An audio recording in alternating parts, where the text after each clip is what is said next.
Mock me again. I dare you." The private dining room went silent as Caleb Brooks, a black single father working the floor, set the wine bottle down in front of billionaire Evelyn Sinclair.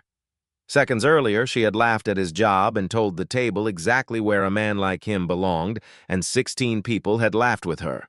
Then Caleb glanced at the schematic on her tablet and named 3 fatal flaws her engineers had buried for months. How does a waiter know secrets her own board of directors was never allowed to see? The Meridian Room sat 40 floors above Midtown Manhattan behind glass so clean it looked like open air. It served 9 tables a night and turned away everyone else. The men who ate there arrived in cars that idled at the curb for hours, and the women wore jewelry that had been insured before dinner. Caleb Brooks had worked that floor for 6 years, and in 6 years he had never once raised his voice. He was 38, tall, quiet, in the way that made people trust him without knowing why. He remembered which guest hated ice and which one wanted the label turned toward him before the pour, and he remembered names from a single visit 2 years earlier. The kitchen called him the Machine, and it was meant as a compliment, but Caleb knew what it actually meant. It meant he had made himself easy to overlook, and that was not an accident of temperament. It was a skill, and he had spent a long time building it on purpose. Marcus Whitaker, the general manager, had learned to give Caleb the difficult rooms. Investors who sent back a bottle to see whether the staff would flinch. Executives who tested people the way other men tested brakes. Caleb never flinched. He set the bottle down, said the correct thing, and left the table lighter than he had found it. Marcus had told him once after a bad night that he was wasted on the job. Caleb had smiled and said the job suited him fine and had not explained why. And Marcus had eventually stopped asking. The part nobody at the Meridian knew was that there had been another life before this one and that it had ended 11 years ago on a Tuesday afternoon. Caleb had built systems back then, the kind that ran underneath other people's software without ever being seen, and he had built them with a partner named Thomas Kessler in a rented office above a hardware store in Queens. They had called the company Ardent Systems. For 9 years, it had been the most important thing in Caleb's life. And then it had come apart in a way that left him signing his entire stake away for a check and a non-disclosure agreement and nothing else he wanted to keep. He had not touched a line of code since. He had not read the trade press, had not attended a conference, and had not returned the 2 recruiters who found him anyway in the first year. He had taken a job carrying plates instead, and the silence of it had felt at first like getting his lungs back. 5 years went by in a series of rooms he did not stay in, long hotel banquet floors and steakhouses, and one catering company that worked funerals. And then the Meridian had hired him and he had stopped moving. 6 years after that, the silence had simply become his life, and he had stopped thinking of it as a wound. He liked the weight of a full tray. He liked the exactness of the work, the way a room could be read in 3 seconds from the door, the way a shift had a beginning and an end, and asked nothing of him afterward. Most of all, he liked that no one at the Meridian had ever asked what he used to be, because no one there had ever assumed he used to be anything. That was the arrangement he had made with the world, and it held for 11 years until the evening Sinclair Dynamics booked the entire floor. Evelyn Sinclair was 45 and had been on the cover of every business magazine that still printed covers. She had built Sinclair Dynamics out of a defense contracting firm her father left her, and she had done it by being genuinely, ruthlessly smart, which was the part most people got wrong about her. She was not a fraud. She read the technical papers herself. She caught errors in her own engineer's work, and she had a memory that made grown men rehearse before speaking to her. What she also had was a private ranking of human beings arranged by usefulness, and she made no effort to hide where a person fell on it. Her staff had learned to treat it as weather. She had been called difficult in print so many times that the word had lost its teeth, and somewhere along the way she had begun to enjoy it the way some people enjoy a scar. She had also learned over 20 years exactly how to say a cruel thing in a form that could not be printed against her later, which was a separate skill from cruelty itself and rarer. The dinner that night was closed. 16 guests, no press, no phones on the table. In 15 days, Sinclair Dynamics would unveil Helix, an artificial intelligence platform. Evelyn had called in 3 separate interviews, the most significant work of her life. The dinner was for the people whose money would move first, which made it a rehearsal in every way that mattered. And Evelyn ran rehearsals the way she ran everything else. Marcus assigned Caleb to the head table because Marcus always assigned Caleb to the head table. The room filled at 8. Evelyn arrived last, as she always did, in a charcoal suit with no jewelry at all, which was its own kind of statement in a room like that. She took the center of the long table with her back to the window, set a tablet face down beside her water glass, and did not look at the staff once in the first hour. On her right sat Daniel Reeves, who had chaired the Sinclair Dynamics board for 6 years and had a laugh that arrived a half-second before he decided whether he meant it. Sophia Bennett sat 2 seats to Evelyn's left. She was the chief strategy officer and the youngest person at the table by a decade, and she spent most of the evening watching the room instead of eating in it. She had joined Sinclair Dynamics 4 years earlier, believing every word of the recruiting pitch, and for the past several months she had been carrying something she could not name, a low static under everything. The sense of standing in a building where a door had been quietly locked somewhere behind her, and nobody would tell her which one. Caleb worked the table the way he worked every table. Within 20 minutes, he knew that the man at the far end drank nothing, that the woman in green wanted her glass filled only halfway, and that Evelyn Sinclair tasted her wine once, set it down, and never touched it again. The trouble started with a question that was not meant for him. Reeves made a comment about the Bordeaux and got the vintage wrong, confusing 2 years that had been bottled under nearly identical labels, and he said it loudly enough that the table turned. Caleb, refilling the glass beside him, corrected him briefly and quietly and in a way that gave the man an exit. Reeves laughed and took it well. He asked how Caleb knew, and Caleb said the estate had changed its labeling after a lawsuit and that most people made the same mistake. It was a small, competent answer, and it should have ended there. Evelyn Sinclair looked up for the first time all evening. "That's a lot of confidence," she said, "for a man holding a bottle." The table did not yet know whether to laugh. She let them decide by smiling, and they laughed. Caleb finished the pour, stepped back, and said the only thing there was to say, which was that it was just the job, ma'am. "Is it?" Evelyn turned in her chair to face him fully, and the room understood that something was about to be performed for it. "How long have you been doing the job?" 6 years here. "And before other rooms?"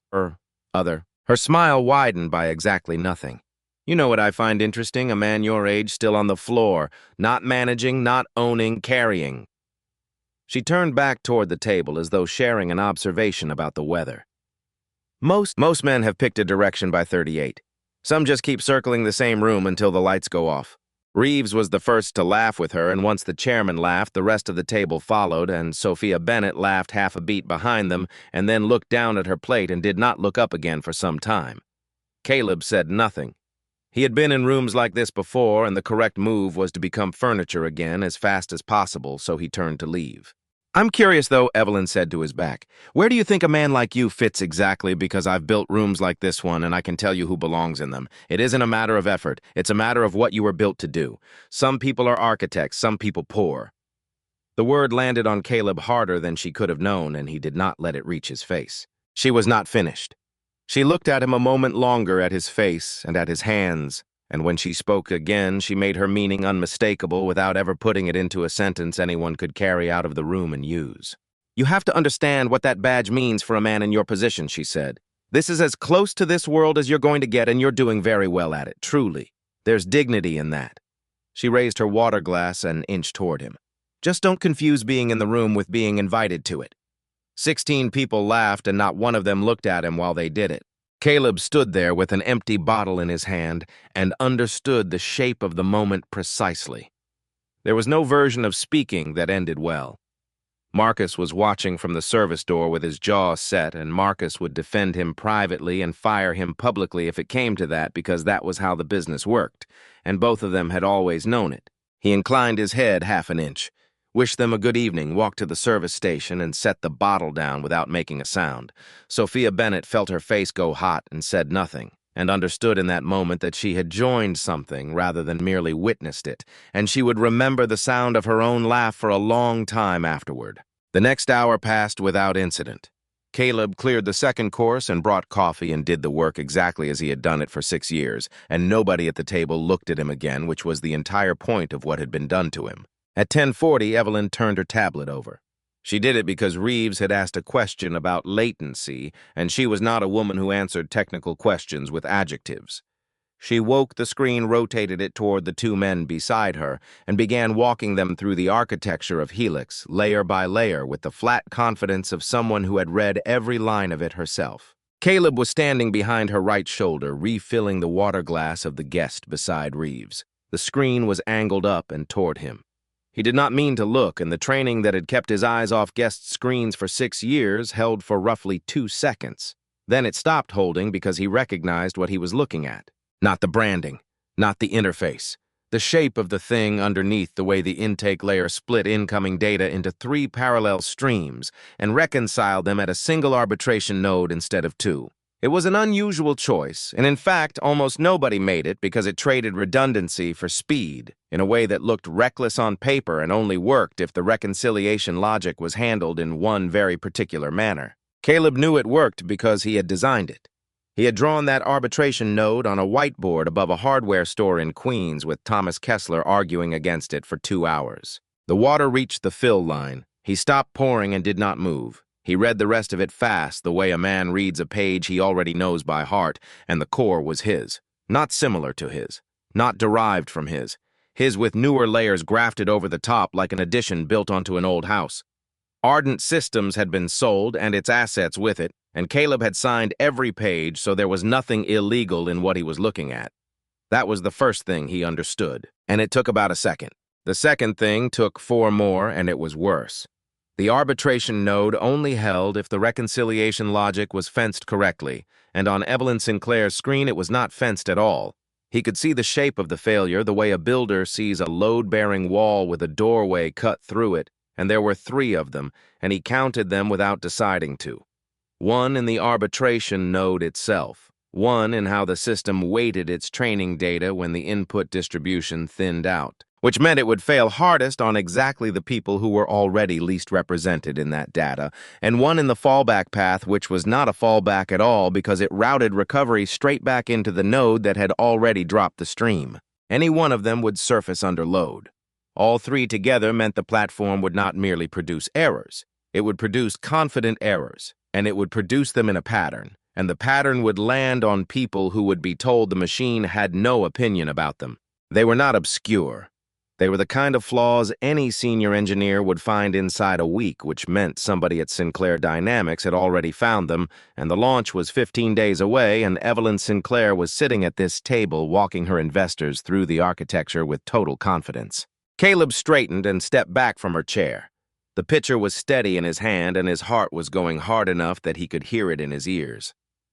He carried the pitcher to the service station, set it down, and stood with both hands flat on the steel counter. He thought about the 6 years, about the apartment in Bay Ridge and the rent paid on the 5th of every month, and about the fact that nobody in the world had asked him a question about his past in more than half a decade.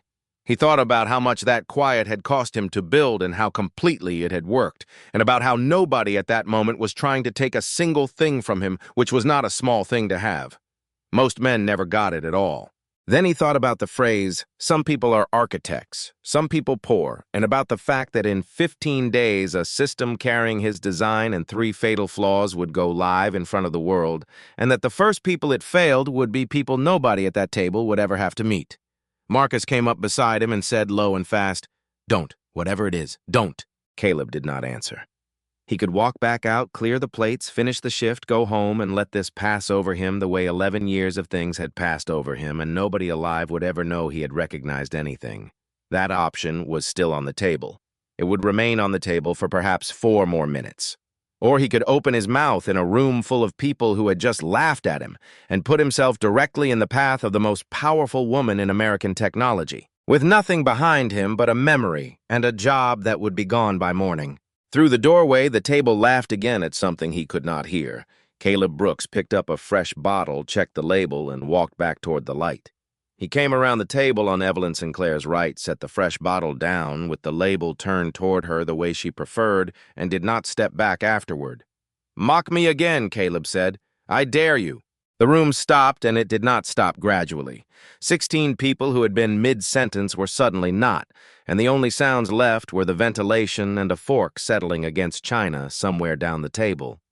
Evelyn Sinclair looked up at him with what appeared to be genuine curiosity, the way a person looks at a machine that has produced an unexpected output. "Excuse me." Your arbitration node splits intake into 3 streams and reconciles at one point instead of 2, Caleb said. That's a speed choice, and it only holds if the reconciliation logic is fenced. Yours isn't fenced anywhere. That's the first one. Nobody at the table moved. The second is the weighting. When your input distribution thins out, the model doesn't widen its confidence interval. It narrows it. It becomes most certain exactly where it has least reason to be, which means it will fail hardest on the populations you have the least data on, and it will fail while telling everybody it's sure. Daniel Reeves set down his glass. The third is your fallback, and it isn't one, Caleb said. When the arbitration node drops a stream, the recovery path routes back through the same node. You've built a system that answers failure by repeating it. Under demonstration load, you'll never see it. Under real traffic, you'll see it inside a week. He straightened and lifted the empty bottle off the table. That's the architecture. I'd have someone check all 3 before you go live. Evelyn Sinclair did not blink for 4 full seconds, and in those 4 seconds, her face went through something the entire table watched and none of them could have described afterward. Then it closed again like a door. Fascinating, she said. Thank you. She turned back to Reeves and finished the sentence she had been in the middle of, and the table took its cue and resumed. Her right hand went below the edge of the tablecloth with her phone in it while she was still talking. Within a minute, the noise level was normal, and within 2, most of them had privately decided they had witnessed a strange little outburst from a waiter with delusions because that was the version that let them keep eating. Caleb walked to the service station. Marcus Whitaker was standing there with his eyes shut. Sophia Bennett had not resumed anything. She was still looking at the doorway the man had gone through, and she was working through something she did not want to be working through. 10 weeks earlier, she had sat in a technical review where an engineer named Gregory Hale had raised concerns about a fallback path and been told the timeline was fixed. She remembered the phrase. She remembered the voice that said it. Caleb was terminated at midnight before the last guest reached the elevator. Marcus did it in the back hallway with the ticket printer still chattering behind him, and he did not pretend it was anything other than what it was. She called ownership from the table, Marcus said. Not after, from the table while she was still talking to the chairman. I don't have a move here, Caleb. I want you to understand there wasn't one available. Caleb handed over his key card. I know. Was any of it true? All of it. Marcus looked at him a long moment and then looked away. Then God help you. The industry closed faster than Caleb expected. He had assumed a week, maybe 2, before the story reached the other rooms. It took 19 hours. By Friday afternoon, 2 restaurants that had tried to hire him away from the Meridian inside the past year had both gone silent in the middle of a conversation, and a third had a manager honest enough to say it out loud, which Caleb appreciated more than he could explain. It isn't personal, the man told him on the phone. Sinclair does 3 private events a year in this city. You're not worth 3 events. Then the press picked it up and it stopped being a private problem. The first piece ran Monday under a headline that used the word unhinged. The account came from an unnamed guest and described a server who had interrupted a private dinner to lecture a chief executive about technology he could not possibly understand, apparently, in the hope of being noticed. A second piece followed Tuesday. By Wednesday, a phrase was circulating the waiter who tried to go viral, and it had a life entirely its own, and nobody carrying it had the slightest interest in whether the 3 flaws existed. Caleb read exactly one of the articles and then stopped because he recognized the machinery and knew that watching it work would not change what it did. He sat in his apartment in Bay Ridge with a phone that did not ring and understood one thing with total clarity. He had traded 11 years of quiet for 90 seconds of speech, and the world had not moved even slightly. The launch was 9 days out. Nothing he had done had cost Sinclair Dynamics a single hour of schedule, so he tried the only door he had left. Thomas Kessler still lived in Westchester, and he answered on the 3rd ring, and for the first 90 seconds it was almost warm. He asked how Caleb was. He said he had thought about calling more than once. Then Caleb said the word helix, and the temperature dropped fast enough to hear. I'm going to stop you, Kessler said. Whatever you're about to ask, I'm going to stop you right there. I only want to know who bought the Ardent assets. You signed the same paper I signed. You know exactly what's in it. I'm not asking you to breach anything. I'm asking a name. The silence on the line went on long enough that Caleb knew the answer before it came, and when Kessler spoke again, his voice had gone careful in a way that confirmed everything. Somebody already called me, Kessler said. About you, yesterday, before you did. Do you understand what I'm telling you? They knew you'd call me before I knew it. He let out a breath. Don't do this, Caleb. There's nothing at the end of it. I've got a mortgage and a company and a wife who likes both. He hung up, and Caleb sat with the phone in his hand and understood that Evelyn Sinclair was not defending herself. She was clearing ground ahead of him. Sophia Bennett spent those same days doing several things she had no authorization to do. She started with the technical review minutes from 10 weeks earlier and found that the section containing Gregory Hale's objection had been compressed into a single line about performance tuning.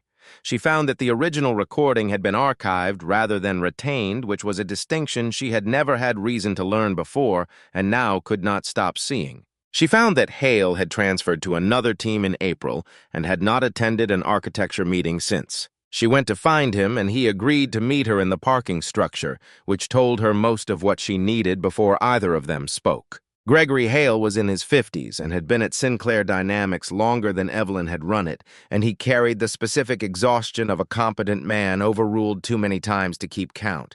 He confirmed the fallback path. He confirmed the waiting problem, which he said 2 other engineers had flagged independently back in February in a memo with both their names on it.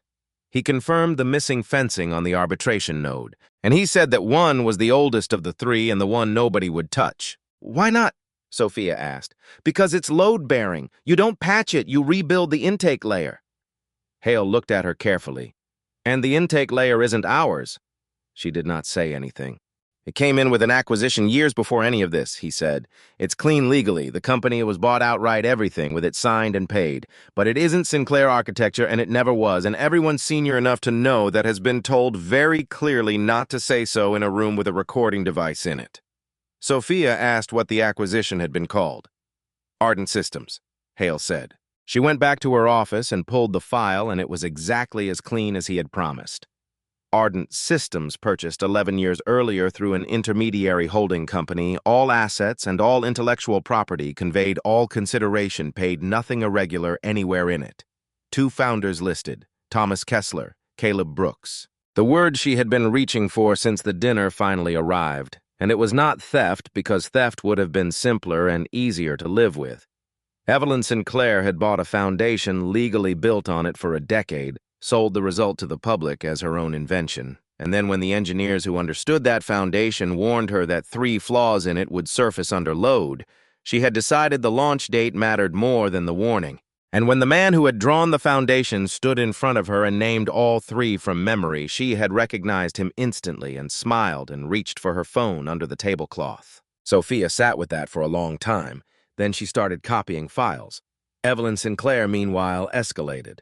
The next story did not come from an anonymous guest. It came with documents. It reported that Caleb Brooks had co-founded a software company in his 20s, that the company had been sold under circumstances the piece described as a collapse, and that he had signed away his entire stake and left the industry without another position lined up. It quoted a source close to the sale who said Brooks had been unable to work alongside a team. It noted that he had spent the following 11 years carrying plates. The narrative it built was elegant and required almost no lying at all. A failed man humiliated by his own history, ambushing a woman who had succeeded exactly where he could not. It ran on a Thursday. That evening, a technology reporter named Rachel Moore called Caleb's phone, and for 20 minutes he thought something had finally cracked open. She asked good questions. She knew what an arbitration node was. She asked him to walk her through all 3 flaws, and he did carefully twice, and she read them back to him to check she had them right. She called again Saturday morning, and her voice had changed. "I can't run it," Rachel said. Caleb waited, and she filled the silence herself. "I took it to Sinclair's communications office for comment, which I am required to do. I spent 90 minutes with their counsel yesterday. They didn't threaten me. They never threaten anyone. They walked me through your non-disclosure agreement clause by clause and asked whether I had verified that my source was legally permitted to describe the architecture of a system he sold 11 years ago. Then they offered me a sit-down with Evelyn Sinclair the week after launch. And you took it. My editor took it." Neither of them said anything for a moment. "I'm sorry. For what it's worth, I believe you completely. But I can't run a story where the only witness is a man they've spent 2 weeks establishing as a liar about a system he isn't allowed to describe." She hung up. Caleb set the phone on the counter and stood in his kitchen and understood that he had just made everything worse. He had laid the 3 flaws in front of a reporter, and the reporter had laid them in front of Sinclair Dynamics lawyers, which meant Evelyn now knew precisely how much he remembered, precisely what he could articulate, and precisely which door he would try next. He had shown her his entire hand and received nothing for it. By Monday, the rest went. His bank flagged an inquiry into his accounts that he had not initiated and could not get anyone to explain.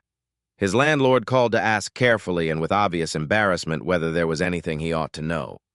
2 men Caleb had worked beside for 6 years stopped answering their phones, and not out of cruelty either, but out of the same calculation Marcus had run in the hallway. The one everyone in the service industry learns before they learn anything else. 4 days before the launch, Caleb sat in a folding chair by his window with the lights off and worked it through one last time. He had no job and no standing. He had a non-disclosure agreement that turned the truest thing he knew into a liability and a public record that now described him as a bitter failure and no route to a single document that would prove otherwise.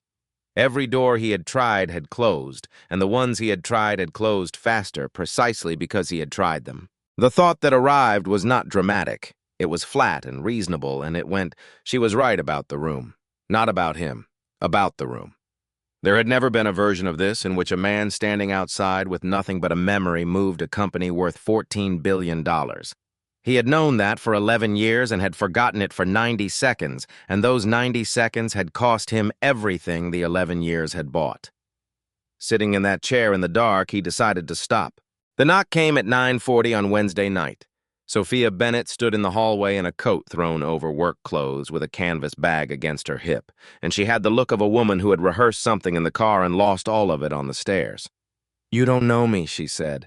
"I was at the dinner. I was 2 seats to her left, and I laughed, and then I said nothing, and I've thought about both of those things every day since." Caleb looked at her for a moment and then stepped back from the door. She put the bag on his kitchen table and took things out of it in a deliberate order, explaining each one as she set it down because she had clearly decided in advance that she would not leave him wondering about a single item. The original Ardent Systems source repository, complete commit history intact, every entry time-stamped and signed, showing the intake layer and the arbitration node written line by line 12 years ago under the name C. Brooks, the acquisition file showing the purchase through the intermediary holding company, the February engineering memo flagging the waiting problem, 2 signatures at the bottom, Gregory Hale's original objection to the fallback path in full, laid beside the sanitized minutes that had replaced it, and an internal email chain from the spring in which Evelyn Sinclair had been told in plain language that 3 defects in the acquired intake layer would surface under production load, and that remediation would require rebuilding the core. Her reply on that chain was a single line: "The timeline is fixed. Handle the messaging." Caleb read it twice, then looked up. "Why?" "Because I signed the launch readiness review," Sophia said.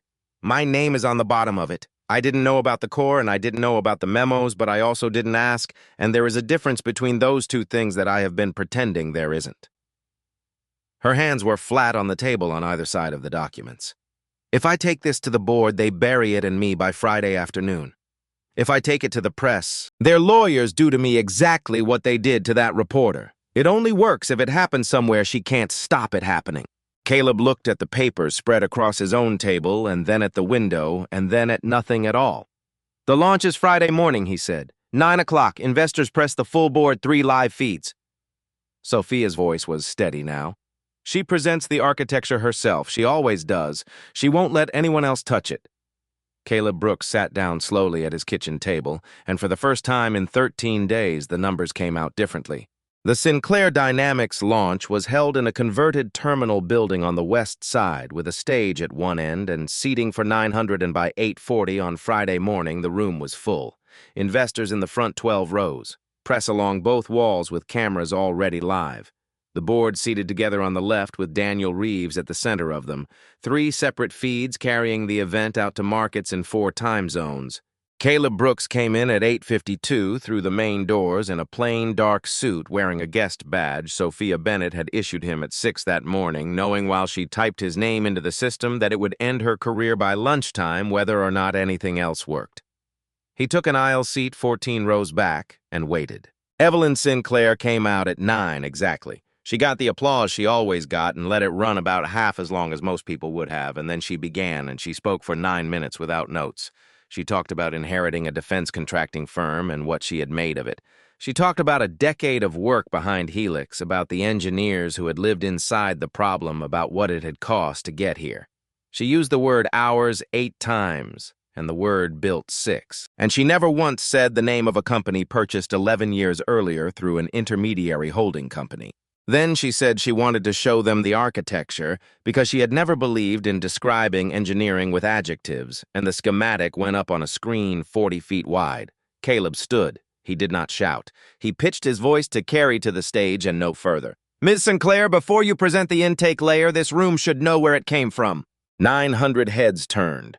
2 cameras swung. Evelyn Sinclair found him instantly, and something crossed her face that Sophia, standing at the side of the stage, recognized as the same thing she had seen at the dinner table, held for 1 second and then put carefully away. "Security?" Evelyn said without raising her voice at all. 2 men in gray started up the aisle from the back of the room. Caleb watched them come and understood he had somewhere between 20 and 40 seconds, and that he would only get one arrangement of them. "3 streams into 1 arbitration node," he said, and now he did raise his voice, and it filled the room because the room had gone quiet enough to let it. "Not 2. 1. There are maybe 4 people alive who would design it that way, and I'm one of them because I drew it on a whiteboard above a hardware store in Queens 12 years ago while a man named Thomas Kessler argued against it." The first guard reached his row. "No fencing on the reconciliation logic. It has never had any. Ask the engineers sitting in this room." A hand closed on his upper arm, and he did not resist it, and he kept talking as he walked. "Thin out the input distribution, and the confidence interval narrows instead of widening. The system gets surest where it knows least, and the people underneath it will be told it has no opinion about them. 2 of your engineers put that in writing in February." He was halfway to the doors, moving fast now between the 2 men. "And there is no fallback. Recovery routes back through the node that just failed. Gregory Hale wrote that objection in May, and it was edited out of the minutes." He turned his head as far as the grip allowed. "Check all 3 before you take $1 from anyone in this building." The doors were 8 feet away when Daniel Reeves stood up. "Stop," Reeves said. The guards stopped because a board chairman's voice in that room carried more weight than a chief executive's instruction given 40 seconds earlier, and because 900 people and 3 live feeds were watching it happen. Reeves did not look at Caleb at all.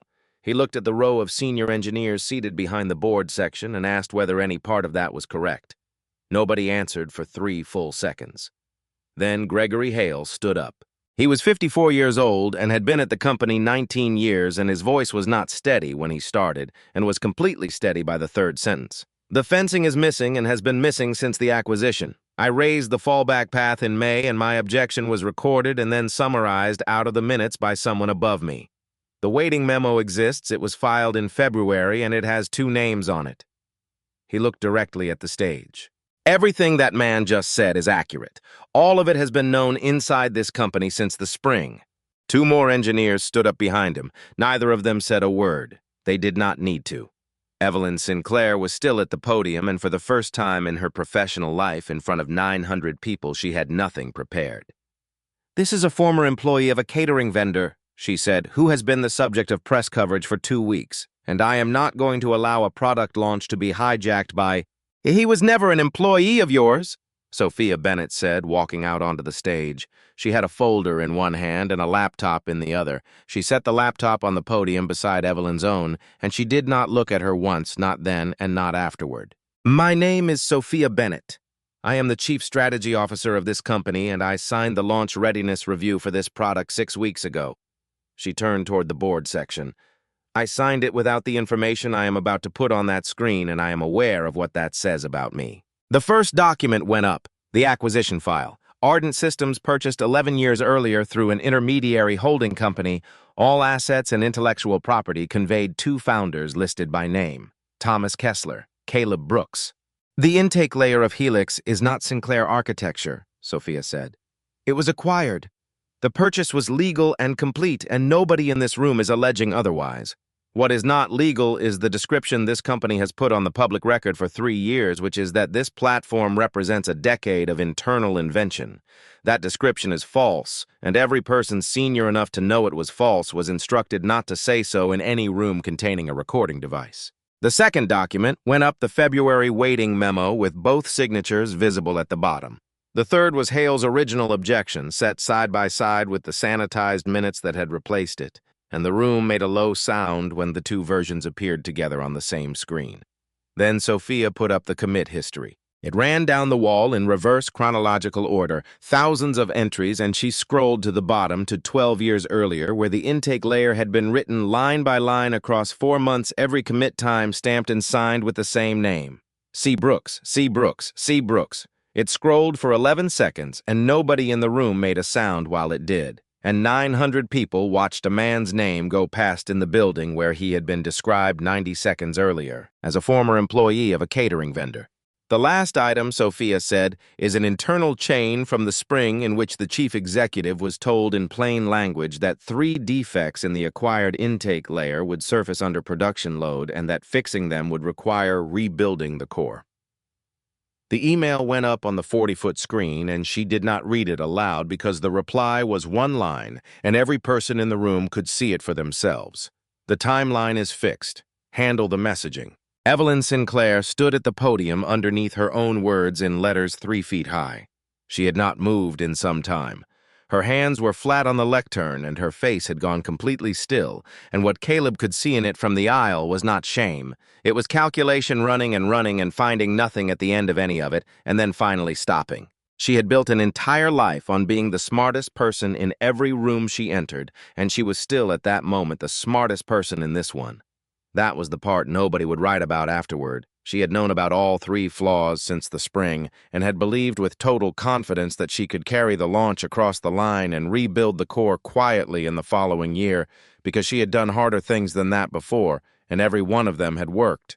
That belief was gone now, and what replaced it was the particular silence of a woman discovering that the room had never actually belonged to her either. It had been rented the same as anyone else's, and the lease had just been called. Daniel Reeves was already on his feet with a phone at his ear. The board suspended the launch at 9:38. Reeves came to the front of the stage and read a short statement into a live microphone that was flat and careful and had clearly been written by nobody. The launch was suspended, effective immediately. An independent technical review of the intake layer would begin that day. An outside firm would examine the company's public representations concerning the origin of the platform.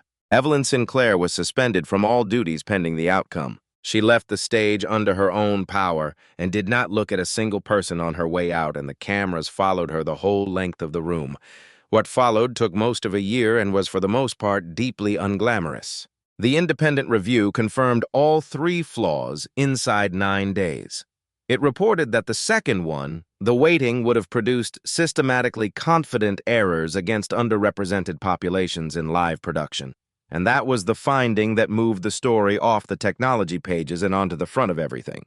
2 regulators opened files, 4 institutional investors withdrew publicly, and several more did it quietly. The intake layer was rebuilt from the ground up over the following year by a team Gregory Hale led, and it shipped eventually quietly under a different name with no keynote at all. Sinclair Dynamics issued a formal acknowledgement in the 9th week, naming Caleb Brooks as the original architect of the platform's core intake layer and correcting 3 years of public statements.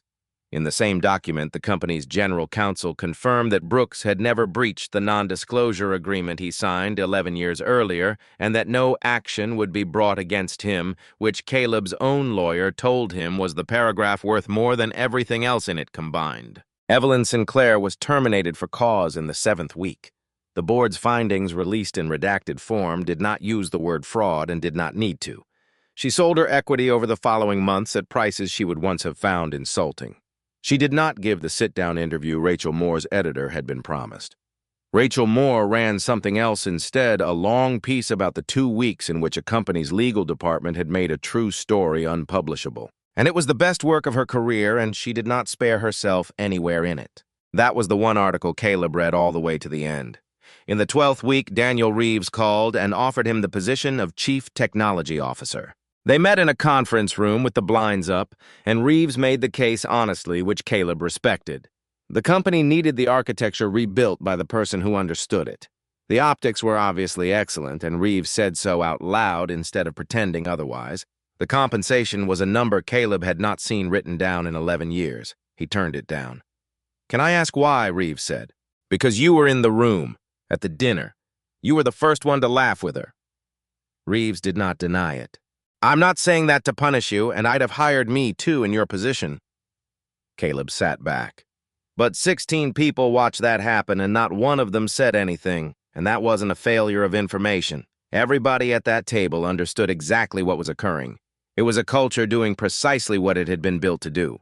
You don't fix that by hiring the man it was done to and putting his name on the letterhead. He becomes the evidence that it's fixed. And then nothing else has to change, and in 4 years you're back in the same room with a different waiter." He stood and put out his hand, and Reeves took it. "Rebuild it properly," Caleb said. "Let Hale run it. He was right in February, and he was right in May, and he stood up in that room when it cost him something. That's who you want in the chair." They did. Hale ran it. It shipped. Sophia Bennett was not terminated, which surprised nearly everyone, including her. She had signed a launch readiness review she should not have signed, and she had walked internal documents out of the building, and either of those things could have finished her.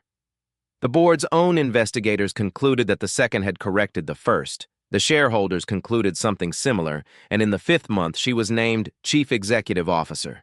She made 3 changes in her first 6 weeks. Engineering objections were to be recorded verbatim and could not be edited by anyone senior to the person who raised them. Every acquired component in every product was to be documented publicly with its origin and its authors. And any employee could halt a launch on a written technical concern, with the burden falling on the company to answer it rather than on the employee to survive having raised it. The third one was expensive, and she did it anyway. In the announcement, she wrote that she had spent 4 years inside a building where a door had been quietly locked behind her, and that she had chosen not to try the handle, and that she was not interested in running a company where anyone else had to make that choice. Caleb opened his own firm that spring on a converted floor in Long Island City with 14 employees and no reception desk. It built infrastructure software, the kind that runs underneath other people's systems without ever being seen, which was the only work he had ever wanted to do. He wrote 2 rules into the operating agreement. Every technical objection went into the record with the name of the person who raised it attached. And nobody's title was printed on anything, not on the door, not on a card, not in a signature line. Clients found it eccentric and said so. He did not change it. He never gave a speech about any of it. He turned down the conference invitations and most of the interview requests, and when a business school asked him to come and talk about the launch, he wrote back a single paragraph and declined. He kept the Meridian Room badge in a drawer. Once in a while, he thought about the 90 seconds in which he had chosen to speak, and about how completely it had cost him and how little of that cost had turned out to be permanent. He had spent 11 years believing that being unseen was the same thing as being safe. It had taken a woman who read the technical papers herself, who was genuinely brilliant, and had built something real about 90 seconds to prove that it wasn't. She had been right that the room could be bought. She had been wrong about what stayed bought. Status can keep a room quiet for a long time. It cannot keep it quiet forever. What a person is worth was never in the job or the skin or the title on the door. It was in the character, the competence, and the way they treated the people they were certain could never touch them.